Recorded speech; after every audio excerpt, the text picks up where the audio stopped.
Cheerio,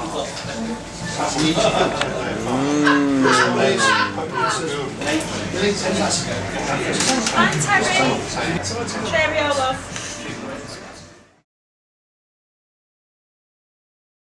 Hi, my name's Chris Jenkins, and it was my job for a long time to be a troubadour on the international troubadour circuit, and that's basically just a fancy name for a pub singer.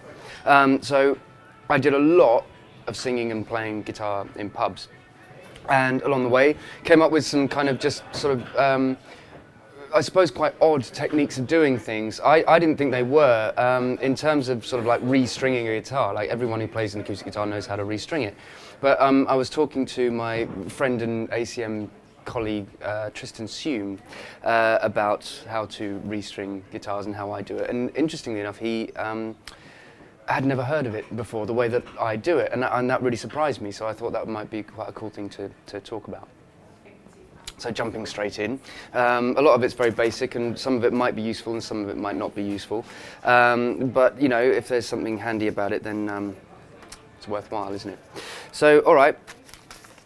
The only real difference to start with is that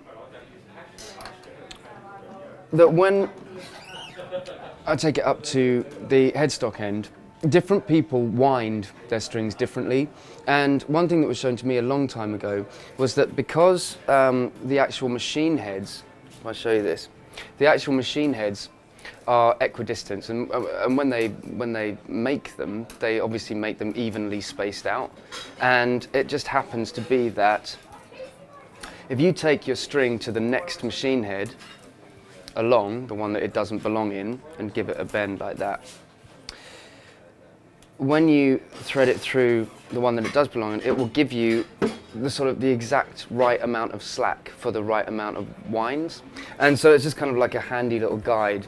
So, handy tip number one, use the machine heads to give you the right amount of slack. And then hold it down, always wind underneath the first bit sticking out the top.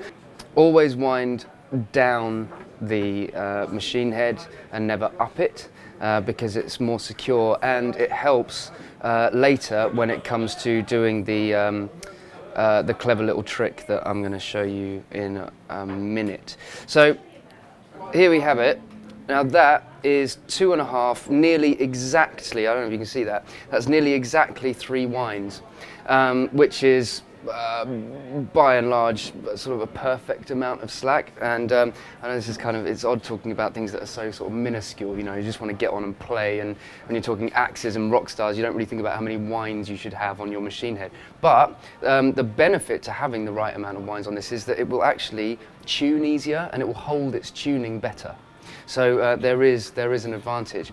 The other advantage is, once it's wound, because you wind underneath it, you end up with this sort of tail sticking up. Now, a lot of people will then take one of these and chop this off, and I never ever do that. What I do instead, I'll show you when I've got the others on.